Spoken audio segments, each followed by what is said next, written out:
While any owner-operator well knows the importance of vehicle maintenance and pre-trip inspections, many might be surprised by what the Federal Motor Carrier Safety Regulations actually require.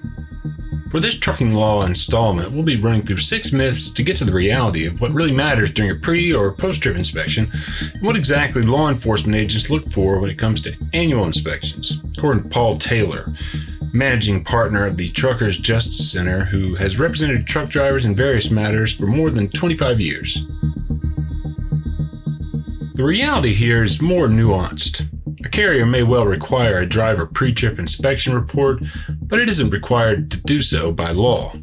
For post-trip reports, on the other hand, 49 Code of Federal Regulations 396.11 mandates that a motor carrier require its drivers to prepare a written report, quote, at the completion of each day's work on each vehicle that the driver operates, end quote.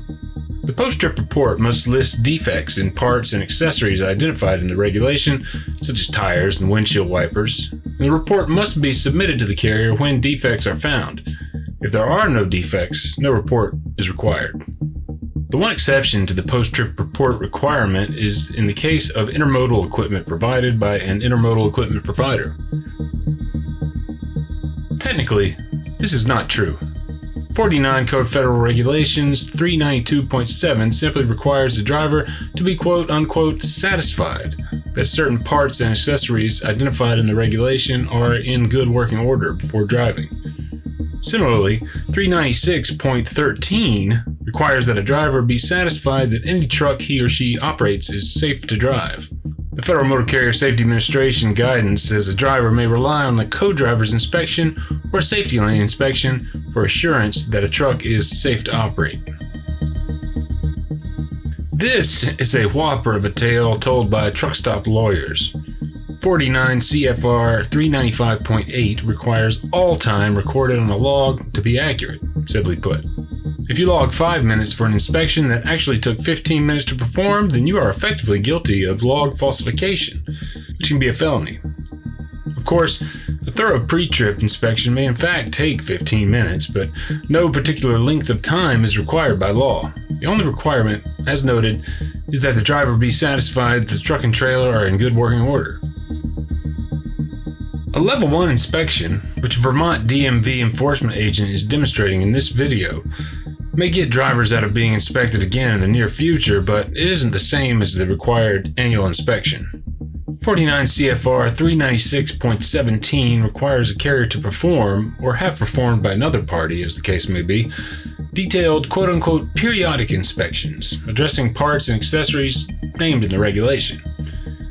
A Level 1 roadside inspection once did in fact satisfy this requirement, but in 2016, FMCSA eliminated a roadside inspection as a substitute for the annual periodic inspection.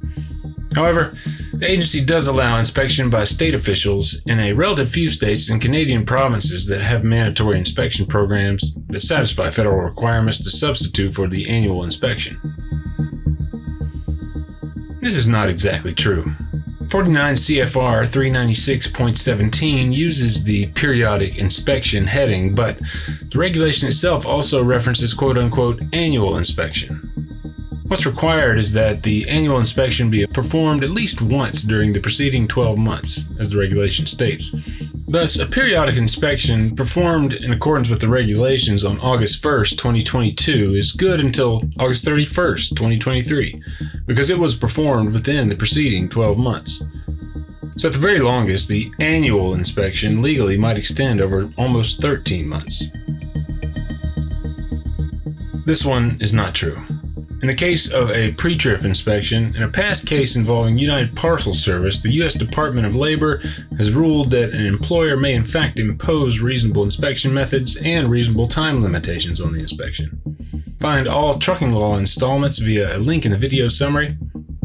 Attorney Paul Taylor, meanwhile, can be reached via his practice's website, truckersjusticecenter.com.